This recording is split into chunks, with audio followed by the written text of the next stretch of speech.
Alors, je discutais avec un collègue qui me disait, je comprends pas Quentin, ma copine, elle passe plein d'entretiens et dans des startups. Et à chaque fois, c'est la même chose. Il y a une série de 5, 6, 7 interviews. Pourquoi est-ce qu'ils rendent la chose aussi compliquée? Et j'ai trouvé la réponse dans un podcast sur l'entrepreneuriat, puisque en fait, tout simplement, il y a un fondateur de startup qui expliquait que toutes les startups à Paris se basent sur le même livre pour construire leur tunnel de recrutement. Et du coup, ce que j'avais envie de te révéler aujourd'hui, c'est justement comment est-ce qu'ils font ça, pourquoi est-ce qu'il y a autant d'interviews dans les différents processus de recrutement, notamment sur Paris, mais plus généralement dans l'environnement startup, et puis par ricochet sur les entreprises qui ont décidé d'adopter ce type de processus, et c'est ce qu'on va découvrir dans cette vidéo.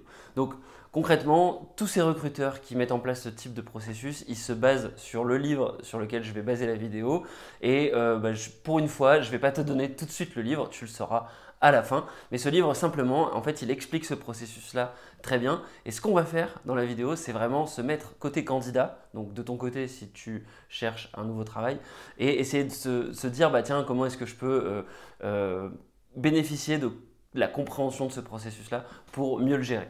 Donc la première étape, en fait, quand une entreprise décide de faire ce processus, c'est de créer ce qu'on appelle une balance scorecard.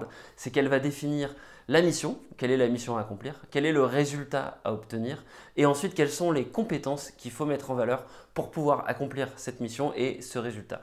Donc ça va lui permettre du coup de savoir où chercher et de construire concrètement une cible, un portrait robot de la personne idéal pour remplir le job. C'est souvent là-dessus qu'on va se baser pour réaliser les différents job descriptions, mais les entreprises ensuite dans une deuxième étape, elles ne vont pas forcément se baser uniquement sur les candidats entrants, parce que les candidats entrants, c'est-à-dire les gens qui postulent sur les offres d'emploi, c'est pas forcément les meilleurs. Les meilleurs, ils sont en train de travailler, donc on va parfois passer par des recruteurs, par des chasseurs de tête qui vont tout simplement contacter de manière brutale les gens, et leur seul rôle, c'est de déclencher des premiers entretiens.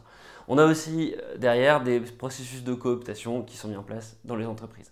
Ensuite, on arrive à la phase de recrutement, et là, en général, on va se retrouver avec 4 types d'interviews, 4 types d'entretiens qui sont vraiment très différents et qui ont pour objectif de définir si le candidat il a un bon match avec la balance scorecard qu'on a définie au départ. Le premier type d'entretien, c'est les entretiens de screening. Là, ce qu'on va faire, ce que le recruteur va faire, c'est de poser des questions très générales pour savoir voilà, quelle est ta carrière, quel est ton job idéal, quel est ton plan de carrière idéal, quelles sont tes forces, où est-ce que tu te sens très fort, où est-ce que tu te sens à contrario pas suffisamment fort, et essayer de te ranker entre 1 et 10 sur ces différentes compétences. Et puis ensuite, demander aussi qu'est-ce que diraient les gens, tes différents boss précédents, si on les appelait et si on leur demandait de noter ta performance entre 1 et 10. Ça, c'est le premier type d'entretien qui permet de savoir à qui on a affaire et de savoir globalement quel est ton projet de carrière et définir un peu un premier layout de ta personnalité et de ta candidature. Deuxième type d'entretien, c'est les Who interviews. Donc là, ce qu'on va faire en fait, c'est passer en revue tes différentes expériences et essayer de challenger ta performance sur ces interviews-là, sur ces expériences-là, pardon. Essayer de savoir concrètement ce que tu as fait, est-ce que c'était successful ou pas par rapport aux autres, par rapport à ce que tu t'étais mis comme objectif, par rapport à ce que la boîte attendait de ta part, et essayer de contrôler la cohérence par rapport à l'entretien précédent, mais aussi par rapport aux résultats qui seront attendus dans la balance scorecard. Ensuite, on passe sur un troisième type d'interview, et là, c'est les focused interviews. Ces interviews-là, ces entretiens, ils vont servir à qualifier les compétences. On ne parle plus des résultats cette fois-ci, on parle des compétences. Et là, en fait, on va faire le même type de questions que précédemment, mais en étant beaucoup plus précis, en essayant de comprendre si tu as mis en place les compétences, tu as développé les compétences nécessaires pour la balance scorecard. Et ce qu'on va faire souvent à ce moment-là, c'est faire intervenir d'autres types de personnes et pas seulement le premier recruteur, le premier contact que tu as eu, pour aussi commencer à valider le fit que tu peux avoir avec la culture d'entreprise et avec comment est-ce qu'on développe les compétences dans l'entreprise. Et puis, dernier type d'interview, il y en a 4. Dernier type, c'est là, cette fois-ci, c'est des entretiens de référence où là, tu vas contacter les références qui t'auront été données par le candidat. Et là, l'idée, ça va être d'être très précis, d'essayer de demander à chaque fois des questions pour valider la cohérence de ce que le candidat t'a raconté sur les missions qu'il a eues, les résultats qu'il a eus, et puis les compétences qu'il a pu développer et son niveau de compétence par rapport à tout ça. Voilà, et donc ensuite, à la fin, ça va te permettre du coup de créer quelque part un tunnel pour n'en sélectionner qu'un seul, un seul candidat. Maintenant que tu sais tout ça, tu sais que l'entreprise, elle va utiliser ça contre toi et donc tu peux te préparer à ces différentes étapes.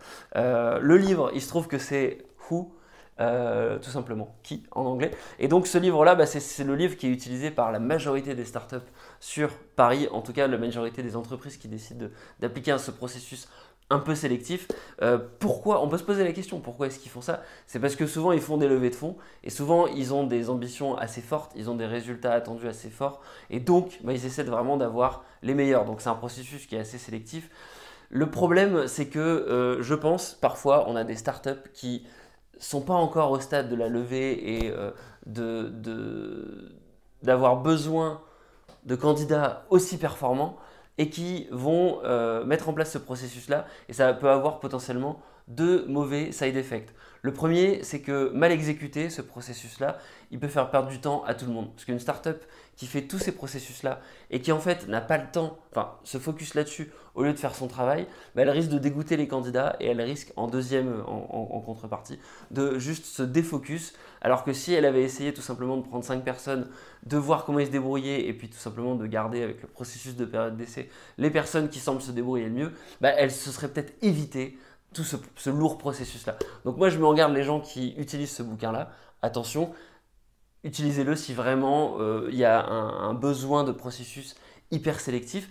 Et puis pour les candidats, maintenant que vous connaissez ça, l'avantage c'est que vous pouvez vous préparer à être capable de donner une histoire globale, ensuite être capable de donner une histoire orientée résultat et ensuite d'être capable d'expliquer vos différentes compétences et en étant capable de comme ça dérouler sur différents types d'entretiens, ça peut permettre d'être vraiment plus performant. Il y a une dernière partie dans le bouquin, c'est les 5 F qui sont utilisés pour vendre l'entreprise aux candidats. Donc ces F, je ne vais pas te les donner. Si tu veux les avoir, tu peux tout simplement te procurer le bouquin. Je l'ai mis en description. Et dans ce livre, il y a plein aussi de tips qui sont donnés aux recruteurs et qui sont là pour piéger le candidat. Donc en lisant ce bouquin-là, vraisemblablement, tu vas pouvoir désamorcer tous ces différents pièges qui peuvent être tendus. Si ça t'intéresse que je fasse des vidéos plus spécifiques sur les différents types d'entretien, n'hésite pas à me le dire en commentaire. N'hésite pas aussi à partager ton expérience si toi tu as vécu aussi ce type de processus assez lourd et est-ce que c'était bien ou pas maintenant que tu es dans l'entreprise ou alors à contrario, est-ce que tu as trouvé que c'était vraiment pas bien, quel a été ton sentiment? Ça peut être intéressant d'avoir ton ressenti. Est-ce que ça matchait parfaitement avec ce que je t'ai décrit là ou alors est-ce que c'était différent? Voilà, sur ce, je te dis à la prochaine. Ciao, ciao.